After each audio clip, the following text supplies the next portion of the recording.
What's up, guys? Long time no see, but we're back. I'm going to give you a little update on what's been going on, show you around the shop, show you some of the projects we got going on, and just bring you up to speed.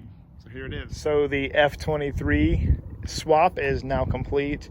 It took a lot longer than anticipated, but I'm sure I told you guys before, the previous transmission, I got it installed, everything was almost done, and realized that there was a leak coming from the transmission, and it was actually a cracked case. So I pulled the transmission out, had it welded, and when I reinstalled the transmission, it cracked again.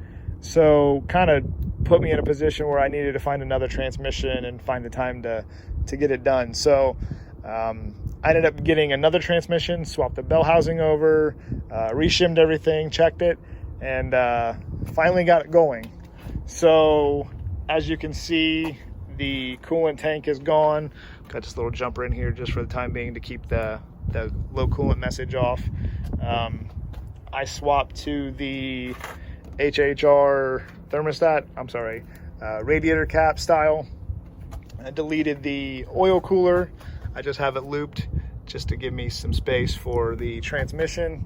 And as you can see, all the engine mounts have been replaced. Had to swap mounts for the F23. Got the braided clutch line in there, and buttoning up a couple things. I still need to do something with this. This is for the breather for the valve cover, but I will be putting one of my valve covers on it. But I'm just trying to put some miles on it, make sure it's good, and proceed forward. But I've got the F23 cables that I swapped over, along with the OTTP shifter.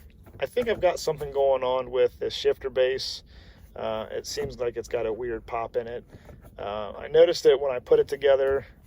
It acted a little weird, so I'm trying to find an updated base for this and maybe put a fresh set of cables in if I can find some. But as far as I know, nobody makes new cables, so I'd have to get lucky and find some new old stock. But been put some miles on it. It is a lot of fun. It's exactly what I wanted. It's no longer a highway car, but from a dead stop, this thing is a lot of fun. Just to recap, it is the Saturn View with the 441 final drive, and I put a Quaife LSD in it.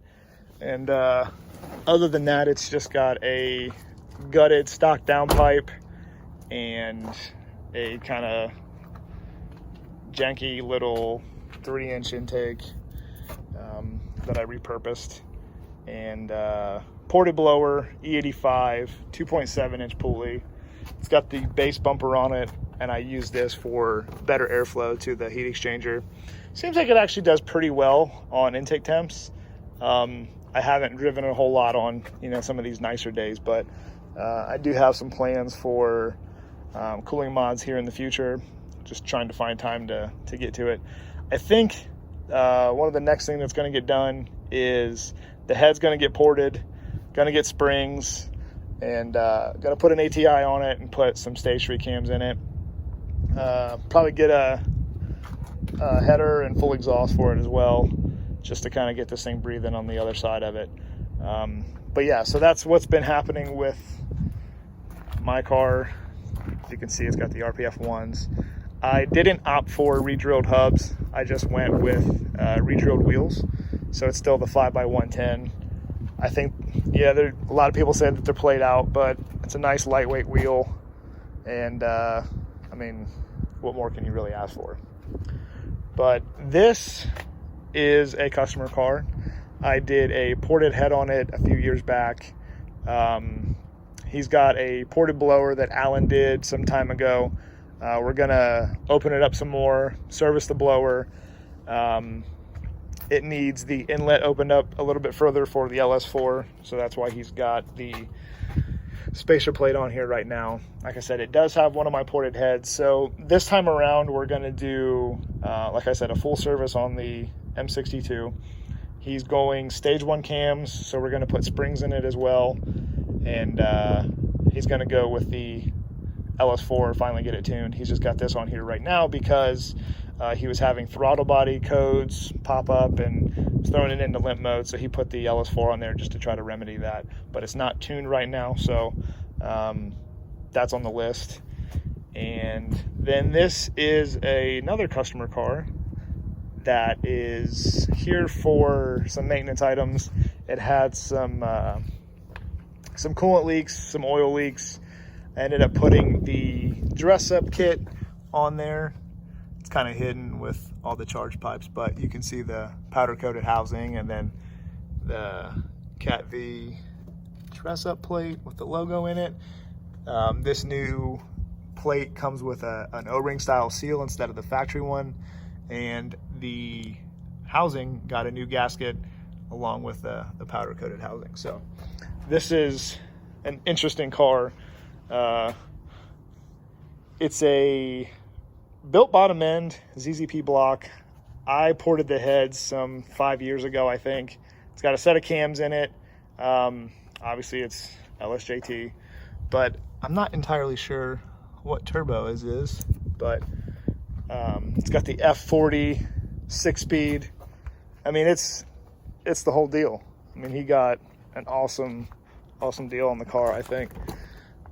And super clean. It's got like 75,000 miles, so it's kind of rare to see one in this good condition. But that is done. He should be picking it up any day. And then this was another car that was brought down from Michigan.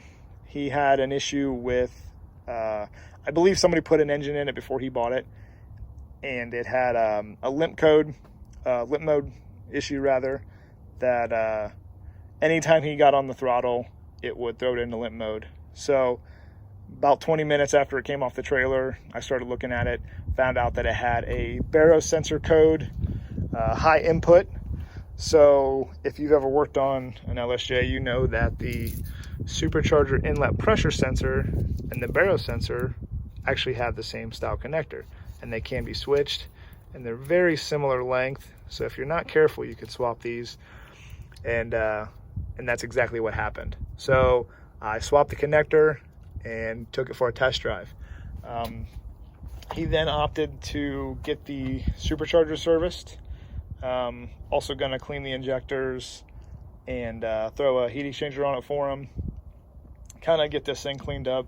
Before, when it showed up, there was just a terrible mess of all this stuff. It wasn't routed very clean, and so I cleaned that up for him, make it look a little bit more presentable.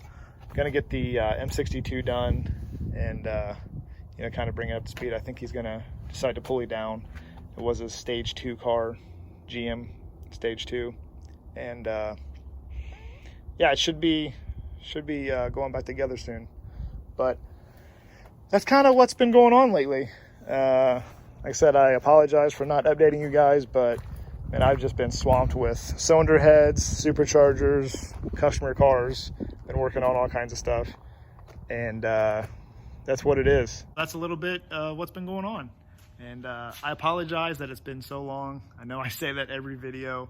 I struggle to find ideas and topics to come up with. It just seems kind of redundant because I'm doing a lot of the same stuff. But if there's anything that you guys want to see, feel free, reach out, let me know. Maybe I could do like an install video or, teach you some tricks. I don't know. But if there's something you want to see, let me know, and I'll do my best to put it in video. And as always, I appreciate the support, all the referrals that you guys give me. I'm truly blessed. You guys help me out so much, and you guys are the reason why I do it. Stay tuned. Hopefully got some more stuff coming for you, and that's it. Take it easy, guys.